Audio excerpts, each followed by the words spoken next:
Welcome to Bishop Academy online classes. Today, in the chapter planning, this video is part 4. In this video, I am going to discuss about the limitation of planning. Planning का भी एक limitation होता है. आप किस limitation में planning करेंगे और वो planning का जो लिमिटेशन है वो एक्सटर्नल और इंटरनल में डिवाइड हुआ है. क्या उसका एक्सटर्नल लिमिटेशन है और क्या उसका इंटरनल लिमिटेशन है. अगर हम इंटरनल लिमिटेशन की बात करें तो प्लानिंग लोड्स टू रिजिडिटी. जब हम प्लानिंग बना देते हैं, प्लानिंग लीड्स टू रिजिडिटी. जब हम कोई चीज़ प्लानिंग कर देते हैं कि मुझे ये काम करना है, तो उस काम के प्रति हम रिजिड हो जाते हैं कि अब मुझे अब इसको करना ही करना है. तो ये लिमिटेशन हो जाती है क्योंकि हम किसी काम को करने के लिए ही प्लानिंग करते हैं. ऐसे बिजनेस ऑर्गेनाइजेशन में अगर वो नेक्स्ट ईयर का कुछ प्लानिंग इन फ्यूचर का किए हैं तो उस फ्यूचर प्लानिंग के लिए वो रिजिड हो जाते हैं. नेक्स्ट है प्लानिंग रिड्यूसेस क्रिएटिविटी. प्लानिंग जब हम कर लेते हैं तो हमारी क्रिएटिविटी रिड्यूस हो जाती है, कम हो जाती है, क्योंकि अब हम उसी प्लानिंग के विषय में सोचते हैं, नई क्रिएशन के विषय में नहीं सोचते हैं, नई क्रिएटिविटी के बारे में नहीं सोचते हैं. हमारा सारा फोकस उसी प्लानिंग पे होता है. Next, planning is a time consuming process. No doubt planning is a time consuming process. Planning करने में काफ़ी टाइम लगता है क्योंकि हमको पूरे, अगर नेक्स्ट ईयर का प्लानिंग करना है तो पूरा टाइम देना पड़ता है कि मुझे पूरे साल में एक एक day, weekly, monthly, half yearly, quarterly, yearly हमको क्या करना है, ये सारी चीज़ों का प्लानिंग करने में काफ़ी टाइम लगता है. तो ये एक टाइम कंज्यूमिंग प्रोसेस है. नेक्स्ट है प्लानिंग इन्वॉल्व्स ह्यूज कास्ट. जब हम प्लानिंग करते हैं तो उसमें कास्ट भी बड़ा होता है उसका. Planning does not guarantee success. हम प्लानिंग जो करते हैं ये कोई ज़रूरी नहीं कि वो सक्सेस ही हो. इसीलिए जब हम प्लानिंग करते हैं तो उसमें कुछ अल्टरनेटिव कोर्स ऑफ एक्शन रखते हैं कि अगर ये प्लान हमारा बेकार हो जाएगा तो ये एक्शन उसकी जगह पे हम लेंगे. नेक्स्ट है planning may not work in a dynamic environment. जब डायनामिक इन्वायरमेंट के मतलब है कि जब बिजनेस इन्वायरमेंट में किसी प्रकार की कोई चेंजिंग हो रही हो तो उसमें वो प्लानिंग हमारा वर्क नहीं करता है. इसीलिए हम जो हमारे जो अल्टरनेटिव कोर्स ऑफ एक्शन रहते हैं, अगर किसी बिजनेस इन्वायरमेंट में कोई चेंजिंग होती है तो हम कुछ पॉसिबल चेंजिंग को ध्यान में रखते हुए प्लानिंग करते हैं कि अगर इस तरह की किसी प्रकार की कोई चेंजिंग होती है तो हम एट वंस उसको अडॉप्ट करके अपनी प्लानिंग को कंटिन्यू करेंगे. एक्सटर्नल प्लानिंग की, एक्सटर्नल लिमिटेशन की बात करेंगे तो एक्सटर्नल है नेचुरल कैलमिटीज़. कुछ नेचुरल फिनोमेना आ जाता है, फ्लड आता है, अर्थक्वेक आ जाता है, जैसे इस समय कोरोना डिजीजेस है. तो इस तरह के कुछ नेचुरल कैलमिटीज़ आ जाती है जिसके कारण जो है हमारी प्लानिंग जो है अफेक्टेड होती है, क्योंकि वो फ्यूचर के कुछ इंसिडेंट हैं जिसको हम नहीं जानते हैं. कुछ सेकंड है टेक्नोलॉजिकल चेंजेस. कुछ टेक्नोलॉजी अगर चेंज होती है तो एट ए टाइम उसको, जैसे कुछ मशीनें अगर टेक्नोलॉजिकल चेंजेस होते हैं तो हमको तुरंत उसको अडॉप्ट नहीं कर पाते. तो ये भी एक लिमिटेशन है. चेंजेस इन गवर्नमेंट पॉलिसी, और गवर्नमेंट की पॉलिसी में कोई चेंजेज होती है, इन फ्यूचर क्या गवर्नमेंट चेंज करने वाली है, क्या पॉलिसी अपनी लाने वाली है, इसके बारे में भी नहीं जानते क्योंकि ये एक्सटर्नल इफेक्ट डालते हैं बिजनेस पर. Strategy of competitors. हम एक कंपनी के ढेरों सारे कम्पिटिटर्स होते हैं, एक प्रोडक्ट के ढेरों सारे कम्पिटिटर्स होते हैं, तो उन सारे कम्पिटिटर्स के स्ट्रेटजी जो होती है वो भी इफेक्टेड करती है बिजनेस को. इसलिए प्लानिंग को हमारे लिमिट हो जाता है. Changes in fashion taste preferences अगर चेंज होते हैं कस्टमर के तो उसके कारण भी ये कुछ एक्सटर्नल इफेक्ट हैं जो प्लानिंग को लिमिट कर देते हैं. अब एक एक करके इसका एक एक इंटरनल और एक्सटर्नल इफेक्ट के बारे में आप आगे डिस्कस करते हैं. इंटरनल में planning leads to rigidity. Once a well defined plan is drawn, managers may not be in a position to change it. क्योंकि जब एक बार प्लान वेल डिजाइंड हो जाता है, वेल डिफाइंड हो जाता है, तो फिर जो मैनेजर्स होते हैं उस प्लान में किसी प्रकार की कोई चेंजिंग करना नहीं चाहते, उसके किसी भी कंडीशन में चेंज करना नहीं चाहते हैं. Planning reduces creativity, planning is done by top management. Planning जो होता है वो टॉप लेवल ऑफ मैनेजमेंट के द्वारा बनाया जाता है। तो जब टॉप लेवल ऑफ मैनेजमेंट के द्वारा बनाया जाता है तो उसको फॉलो करने के लिए मिडिल लेवल ऑफ मैनेजमेंट है, लोअर लेवल ऑफ मैनेजमेंट है, और वो अपनी क्रिएटिविटी उसमें नहीं कर सकते। जैसा प्लानिंग रहेगा उसी के अकॉर्डिंग वर्क करना पड़ेगा। नेक्स्ट है planning is a time consuming process. Planning requires collection of information, it's analysis and interpretation. काफ़ी जो प्लानिंग हम करते हैं वो प्रीवियस ईयर के कई डाटा का एनालिसिस करने के बाद से हम ये प्लानिंग करते हैं। इसलिए इस प्लानिंग में काफ़ी कुछ रिसर्च करते हैं, कुछ एनालिसिस करते हैं, कुछ डाटा का इंटरप्रिटेशन करते हैं, कुछ डाटा का कंपेयरिंग करते हैं प्रीवियस ईयर्स का दूसरे कंपनी के डाटा से, रिकॉर्ड से हम क्या करते हैं, कंपेयर करते हैं, तब जाके अपनी प्लानिंग हम करते हैं। तो ये काफ़ी कंज्यूमिंग प्रोसेस है। एक एक करके इसका आप नोट्स भी प्रिपेयर कर सकते हैं इसको देख के। Planning leads to rigidity, limited flexibility, मतलब इसमें फ्लेक्सिबिलिटी बहुत ही लिमिटेड होती है।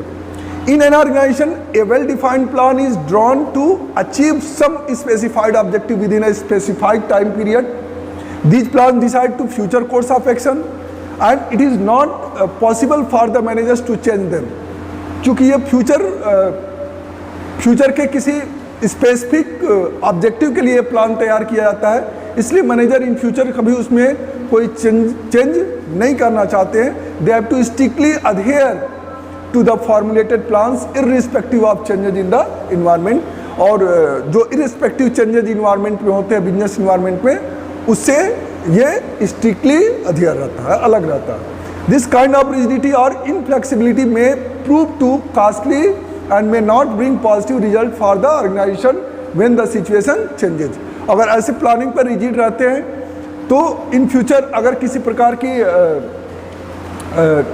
चेंजिंग होती है बिजनेस इन्वायरमेंट पे, उस सिचुएशन में जो बिजनेस ऑर्गेनाइजेशन को होता है उसका रिजल्ट पॉजिटिव नहीं मिलता है। It may also discourage individual initiative and creativity. और ये जो है इंडिविजुअल जो क्रिएटिविटी होती है एम्प्लॉयज़ की, वर्कर्स की, वो भी क्या होती है, डिस्करेज होती है, इनकरेज नहीं हो पाती है, क्योंकि वो अपने हिसाब से नहीं चलते हैं। जैसा टॉप लेवल ऑफ मैनेजमेंट जो प्लान और जो डायरेक्शन इंस्ट्रक्शन प्रोवाइड करता है उसी के अकॉर्डिंग काम करते हैं। For example a part of sales strategy, the marketing manager of Riwaj limited instructed the sales employee of to offer maximum of 10% discount. एक सेल्स स्ट्रेटजी है जिसमें मार्केटिंग मैनेजर ने, रिवाज लिमिटेड के मार्केटिंग मैनेजर ने सेल्स एम्प्लॉयज़ को ये offer दिया था कि वो मैक्सिमम 10% डिस्काउंट प्रोवाइड कर सकते हैं। Competitor reduces their prices therefore, और जो उसकी कंपटीटर कंपनियां थी वो अपने प्राइसेस को रिड्यूस कर दी। Customers of Riwaj limited demanded more discount. अब जो सेल्स पर्सनल थे, सेल्स एम्प्लॉय थे रिवाज लिमिटेड के, उन्होंने कहा कि डिस्काउंट को और इंक्रीज किया जाए और बढ़ाया जाए। The sales employees refuse to offer more than 10%. As a result, they lost many customers. Hence, the following pre-decided plan, when circumstances have changes, is not the interest of the organization. अब ये चीज़ें यहाँ पे क्या है कि उसने 10% से अधिक देने से मना कर दिया, जबकि कंपटीटर कंपनियाँ अपना प्राइस रिड्यूस कर दी। तो ये केसेस कुछ जहाँ पे लिमिटेड है, जहाँ पे प्लान लिमिटेड है कि वो 10% ही डिस्काउंट देगा, जिसके कारण उसके कुछ कस्टमर क्या हो गए, कम हो गए, जिससे उसका सेल्स क्या होगा, टारगेट कम हो जाएगा, सेल्स टारगेट अचीव नहीं हो पाएगा। तो ये कुछ लिमिटेशन है। सेकेंड बात है, planning may not work in dynamic environment. Planning business environment में किसी प्रकार की चेंजिंग होती है तो उसमें जो प्लानिंग होती है वो वर्क नहीं कर सकती। The environment in which a business survive is a dynamic as there are continuously changes taking place in economic, social, technological, legal or political environment. An organization have to adapt themselves to these changes in order to survive. The environment consists of number of segments and it becomes quite difficult to forecast future changes with the absolute accuracy. तो ऐसे किसी प्रकार की future changing में planning work नहीं कर सकता, इसलिए उसको उसी सिचुएशन के अकॉर्डिंग अपने आप को अडाप्ट करनी पड़ेगी, नए नए इनोवेशन करने पड़ेंगे। जैसे इस समय कोरोना वायरस का जो प्रकोप चल रहा है ऑल ओवर वर्ल्ड में, उसके कारण क्या हुआ, अब जो प्लान, जैसे हम ही लोग हैं, एजुकेशनल सेक्टर है, जो प्लान तैयार किया था कि ये किया जाएगा, ये ऐसे बच्चों के साथ बच्चों को प्रिपेयर किया जाएगा, तो वो प्लान क्या हो गई, फेल हो गया। लेकिन इसमें नया इनोवेशन किया गया कि ऑनलाइन क्लासेस का इनोवेशन किया गया, जिससे बच्चे घर बैठे पढ़ सकते हैं। ऐसे अदर भी और एजुकेशनल इंस्टीट्यूशन इस चेंजिंग इन्वायरमेंट में अपने आप को इम्प्रूव करने की कोशिश करते हैं। तो ये प्लानिंग जो होती है वो फेल हो जाती है जब भी कोई ऐसा बिजनेस इन्वायरमेंट चेंज होता है। For example, it is very difficult to make accurate forecast about economic conditions, government policies, natural calamities, human behaviour and so on. तो हम किसी के बारे में हम फॉरकास्ट नहीं कर सकते, भविष्यवाणी नहीं कर सकते कि यही चेंजिंग होगा पर्टिकुलरली इन फ्यूचर, क्योंकि कस्टमर के टेस्ट, प्रीफरेंसेज, फैशन उनके चेंज होते रहते हैं। नेक्स्ट है प्लानिंग रिड्यूसेस क्रिएटिविटी। चूँकि planning top level of management के द्वारा तैयार किया जाता है, इसलिए जो मिडिल लेवल या लोअर लेवल के जो मैनेजमेंट होते हैं और उसके अंदर जो सबऑर्डिनेट होते हैं वो अपनी क्रिएटिविटी नहीं दिखा पाते, जिसके कारण उनकी जो क्रिएटिविटी होती है वो क्या होती है, कम हो जाती है। Next, planning involves huge cost. When plans are drawn up, huge costs are involved in the formulation of plan. Example, expenses on boards meeting, discussion with professional experts and preliminary investigation to find out the feasibility of the plan. तो इस तरह के जो planning जब हम करते हैं तो उसके लिए काफ़ी एनालिसिस किया जाता है, रिसर्च किया जाता है, मीटिंग्स बोर्ड्स की अटेंड की जाती है, ऑर्गेनाइज की जाती है, डिस्कशन किया जाता है, कुछ प्रोफेशनल एडवाइजर एक्सपर्ट्स की सजेशन लिया जाता है, कुछ प्रिलिमिनरी इन्वेस्टिगेशन भी किया जाता है, एनालिसिस किया जाता है प्रीवियस डाटा का, प्रीवियस ईयर्स का, तब जाके ये प्लान तैयार होता है। इसलिए काफ़ी इसमें काफ़ी बड़ा कास्ट इसमें इन्वॉल्व हो जाता है। Planning does not guarantee success. हम ये नहीं कह सकते कि जो प्लान हमने बनाया है वो सक्सेस ही होगा। The success of an enterprise is possible only when plans are properly drawn up and implemented. Plan तभी सक्सेस हो सकता है जब हमारे प्लान के अकॉर्डिंग, हम जिस इन्वायरमेंट के अकॉर्डिंग हमने प्लान बनाया है, अगर उस इन्वायरमेंट में कोई चेंजेस नहीं होती है तो ये हमारा प्लान क्या होता है, सक्सेस होता है। In the change of business, any business environment we can not success. Planning may not work in a dynamic environment. Planning dynamic environment में काम नहीं कर सकता। The business environment is dynamic, हमेशा चेंज होते रहते हैं, क्योंकि हमारे इकोनॉमिक में कस्टमर्स भी होते हैं, गवर्नमेंट की पॉलिसी भी होती है, टैक्सेस भी होते हैं, ऐसे ढेरों सारे कुछ इकोनॉमिकल चेंजेज हैं, पॉलिटिकल फ्लक्चुएशंस, और आपके customers taste and preferences changes हो जाते हैं, लीगल कुछ चेंजेज आते हैं, कोर्ट का कुछ ऑर्डर आता है। तो इस तरह के कुछ चेंजेस इन फ्यूचर कब होने हैं और कैसे क्या होगा ये हमें डिसाइड करना इम्पॉसिबल होता है। तो फोर्थ जो है, planning involves huge cost. Planning is a costly process, huge cost are involve in the formation of plan. Money, time, effort I have to spend in forecasting, gathering and analyzing of information, boardroom meeting, preliminary investigation to find out feasibility of the plan, evaluation of various alternative etc. Planning is an intellectual process and companies need to hire the professional experts to carry on this process. Company जो होती है वो ऐसे professional expert को higher करती है कि वो प्लान के बारे में डिस्कस करें, और ऐसे बोर्ड में भी time to time meeting arrange की जाती है इन फ्यूचर प्लान के लिए। तो ये काफ़ी कास्टली हो जाता है। Planning is a time consuming process. Planning काफ़ी टाइम कंज्यूमिंग प्रोसेस है, क्योंकि इसमें काफ़ी टाइम लगता है। Planning is lengthy process which might lead to delay in action. Planning consumes a lot of time for collection, analysis and interpretation of data. Thus, planning is not practicable during emergency or crisis when quick or on the spot decisions are required. तो ऐसे कुछ emergency और crisis आ जाती है जिसमें हम quick decision management के लिए लेना मुश्किल हो जाता है। जैसे एट दिस टाइम, इस समय जब शुरू में कोरोना का आया था, कोरोना वायरस का जब बीमारी आई थी, तो उस समय सारे बिजनेस इंडस्ट्रीज स्टॉप हो गए थे, बंद कर दिए गए थे। अब उस समय मैनेजमेंट एकाएक उसके सारे प्लानिंग जो थे वो ठप हो गए, बंद हो गए। अब उस चेंजिंग इन्वायरमेंट में वो कोई डिसीजन नहीं ले सकता। तो इस तरह की जो टाइम होती है, टाइम कंज्यूमिंग प्रोसेस होता है ये।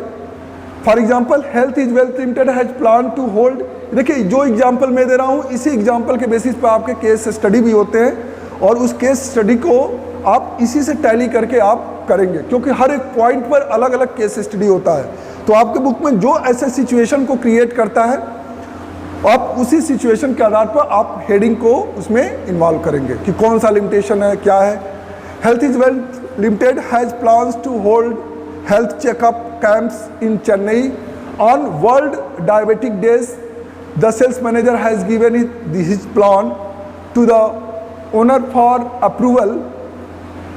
However, the owner gave his approval just a day before the scheduled day. As a result, the manager could organize only 5 camps against 25 camps plan. Any delay in planning may deprive the business firm of profitable opportunity. तो अब एकाएक जो changes कर दिया कि पहले 25 camps लगाने थे, जिसमें से सिर्फ 5 कैंप्स का ही उसने अप्रूवल दिया। तो ये प्लानिंग 25 का था, लेकिन पूरी तरह से प्लानिंग न हो पाने के कारण सिर्फ 5 कैंप्स ही लगाए गए। नेक्स्ट है, planning does not guarantee success. The success of an organisation is possible when plan are properly drawn up and implemented. Plan किसी भी ऑर्गेनाइजेशन के लिए तभी पॉसिबल है, तभी संभव है जब प्लान प्रॉपरली तरीके से बनाया गया हो और उसका इम्प्लीमेंटेशन भी उसी प्रॉपरली तरीके से हुआ हो, उसी टाइम से हुआ हो। Manager have a tendency to rely previously tried and tested successful plans. अक्सर मैनेजर्स क्या होते हैं, जो पहले से जो उनकी टेंडेंसी क्या होती है, जो पिछले प्लान में प्रीवियसली जो प्लान किए थे उसी का टेस्ट करते हैं, जिससे वो सक्सेसफुल प्लान जो उसमें के होते हैं, जो प्रीवियस ईयर में मान लीजिए कोई प्लान किया था, अगर उसमें से जो प्लान सक्सेस हो गए तो उसको भी वो नेक्स्ट ईयर में लेके आते हैं। But it is not always true that A plan which has work successfully in the past will bring success in the future also. कोई ज़रूरी नहीं कि जो फ्यूचर में जो प्लान सक्सेस हुआ था, वो पास्ट में जो प्लान सक्सेस हुआ था वो हमारे आने वाले फ्यूचर में भी वही प्लान सक्सेस हो, क्योंकि सेम इन्वायरमेंट की कल्पना हम नहीं कर सकते, इमेजिन नहीं कर सकते कि जो कंडीशन सिचुएशन प्रीवियस ईयर में था वही कंडीशन या सिचुएशन हमारे नेक्स्ट ईयर में भी होगा। इस तरह का हम इमेजिन नहीं कर सकते। अब एक्सटर्नल लिमिटेशंस हैं। सबसे पहले नेचुरल क्लैमिटीज़ की बात करें तो नेचुरल क्लैमिटीज़ में आपके आते हैं such as flood, earthquake, famine etcetera are beyond the control of managers and cause failure of planning. तो ये कुछ ऐसे नेचुरल क्लैमिटीज़ होते हैं जो हमारे कंट्रोल में नहीं होते या किसी भी बिजनेस ऑर्गेनाइजेशन के कंट्रोल में नहीं होते हैं, जो हमारे कहीं ना कहीं बिजनेस ऑर्गेनाइजेशन को अफेक्टेड करते हैं। नेचुरल चेंजेस में reduce effectiveness of planning because when new technology is introduced and organisation has to face several problems such as higher cost of production due to obsolete technology, poor competitive position in the market and higher capital expenditure to replace the obsolete technology। तो इस तरह से अगर technological changes होते हैं तो हमारे cast अगर न्यू मशीन्स या परचेज करते हैं या फिर टेक्नोलॉजी अदर कंपनी अपनी न्यू टेक्नोलॉजी अडाप्ट कर लेती है और आप नहीं कर पाते हैं, तो इसका मतलब क्या हुआ कि आप कंपटीशन के पोजीशन में नहीं रह पाएंगे। तो according to change in technology you have to adopt same technology in such situation. Changes in government policies such as industrial policy, taxation policy, bank rate of interest etcetera upset forecast and plans. जो हमारे जो government policy में आते हैं आपके वो industrial policy आती है, गवर्नमेंट कुछ इंडस्ट्रियल पॉलिसी में लाइसेंसिंग पॉलिसी या इस तरह की कुछ पॉलिसी में चेंजेस करती है, तो भी इफेक्टेड पड़ता है, क्योंकि उसके बारे में हमें नहीं मालूम रहता है, किसी भी बिजनेस ऑर्गेनाइजेशन को नहीं मालूम रहता है गवर्नमेंट इस तरह की पॉलिसी चेंज करने वाली है या न्यू पॉलिसी लाने वाली है। टैक्सेशन पॉलिसी की बात करें तो गवर्नमेंट कभी भी ऐसा कर सकती है, या फिर टैक्स नए टैक्स इम्पोज कर सकती है, न्यू टैक्स इम्पोज कर सकती है, या फिर आपके जो ओल्ड टैक्सेज है, जो पहले से टैक्स है, उसको वो इंक्रीज कर सकती है। तो इस तरह का कुछ टैक्सेशन पॉलिसी गवर्नमेंट लाती है। बैंक रेट भी आरबीआई चेंज कर सकती है इकोनॉमिक पॉलिसी के थ्रू, या इंटरेस्ट रेट चेंज कर सकती है, एक्सेट्रा। ये सब सारी चीज़ें अपसेट फॉरकास्ट एंड प्लान, ये हमारे जो आगे के जो प्लान्स होते हैं उसको कहीं ना कहीं ये अपसेट कर देती है। नेक्स्ट है strategy of competitors. For example, when A competitor introduces improved model of existing products, demand and sales of firm's product में decline। अगर कंपटीटर कोई न्यू प्रोडक्ट कोई इंट्रोड्यूस करता है या मॉडल इंट्रोड्यूस करता है और एग्जिस्टिंग प्रोडक्ट जो भी है उसी के एडवर्टाइजमेंट पे या किसी प्रकार की कोई चेंजेस करता है, जैसे कोई एडवर्टाइजमेंट कोई अमिताभ बच्चन से करा रहा है, कोई ऐश्वर्या राय से करा रहा है, कोई सचिन तेंदुलकर से करा रहा है, तो इस तरह के कुछ, या अगर अलग अलग मॉडल्स चेंज करते हैं तो उसके कारण भी कहीं ना कहीं अफेक्टेड होता है कॉम्पिटिटिव जो कॉम्पिटिटर कंपनीज होते हैं उससे। Changes in fashion, tastes and preference of consumers may effect the sales forecast of a firm. जो हमारा सेल्स टारगेट होता है कहीं ना कहीं वो कस्टमर से ही जुड़ा होता है, तो अगर कस्टमर के टेस्ट और प्रेफरेंसेज अगर चेंज होते हैं तो कहीं ना कहीं उससे बिजनेस ऑर्गेनाइजेशन अफेक्टेड होता है। Thank you. If you have any problem, talk to Google classroom.